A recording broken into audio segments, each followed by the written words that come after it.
Sly. So, fiesta tayo doon. Yes, magkita-kita po tayo dyan, 7 p.m. po sa Public Plaza, Silay City. O, diba, fiesta? Yes, Anong fiesta. costume meron ka? Costume. Mag-iisip pa. Festival costume. Maghahanap ako ng costume ko mamaya. Oh, Marlo, anong dapat pakaabangan? Kasi lumabas na yung Yes. Kambal. Paano naman yung love story ninyo? Ay, ayan nga, abangan niyo po yung love story namin kasi medyo siniknik ni Let Go na ako. Aba, let go! Oo, kasi nape-pressure yata siya. Pero, abangan niyo next week, ilo-launch na yung kanta ko na entitled MOO na ako mismo yung nag-compose. Ilo-launch na Be Careful With My Heart. Yes, next week. Ikaw mismo ang nag-compose? Yes po, ako mismo. At Oo. ide-dedicate yun kay Nikki. Ay, nako! Maka-let go pa kaya? Pag kinantahan Yun nga, mo. di ba? Sana hindi.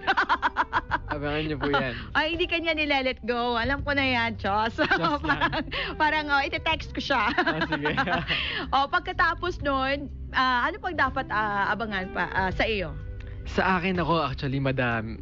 Hindi mo madami. Meron kayong mga dapat abangan. Kunyari, ayan nga, yung MOO na yan. Abangan nila yan. Tapos yung concert namin sa Araneta ng Be Careful With My Heart sa July 25 na po may yan. concert ka na! Kaming buong cast, pero syempre, di ba, first time namin, pati ako, kaya good evening, Araneta. Ay, nako talaga. Diba? Abangan nila yan.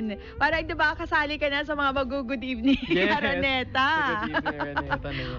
Mamaya naman sa Silay, anong aabangan nila sa'yo? Abangan nila, syempre, ang mga performances ko. Yan. Mga performances ka, parang ang dami. Oo, performance level, syempre, concert na, kumbaga. Concert? Pwede. Ibig sabihin, merong Mini concert. sayaw, merong kanta. Meron din kakain ka ng apoy. Meron din. Ay, meron din. Ako, Pwede. dami mo talagang Kung gusto nila. talent. Diba? Ibang klase ka. Mamaya, mga kapamilya, especially ang mga single ladies out there, sigurado na mapapa-in love kayo ni Marlo sa dimples pa lang. Dimples. Sa Sana dimples nga pa may malalim lang. akong dimples. Sige, imbitahan mo sila. Yes, ulit. Silay City, Public Plaza, 7 p.m. po yan. Makita-kita po tayo mamaya. Kasama ka din, di ba? Oo, kasama ako. Syempre. Kaya sa lahat ng mga naghahanap ng mga chicks dyan, eto na, chance nyo na makita ng diwata in real life.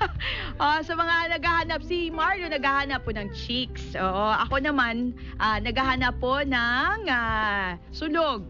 Lalaking lalaking chicken. Chicken? Alam mo na. Sa'yo, chicks Yes. Anyway, Marlo, kailangan yung mga listeners naman natin sa MOR, mapakilig mo din, diba? Siyempre. We're talking about love. Kaya magpakilala ka uli. Kaya ito, ako nga pala si Marlo Mortel and I love MOR 101.5. My only radio for life. I-MOR na.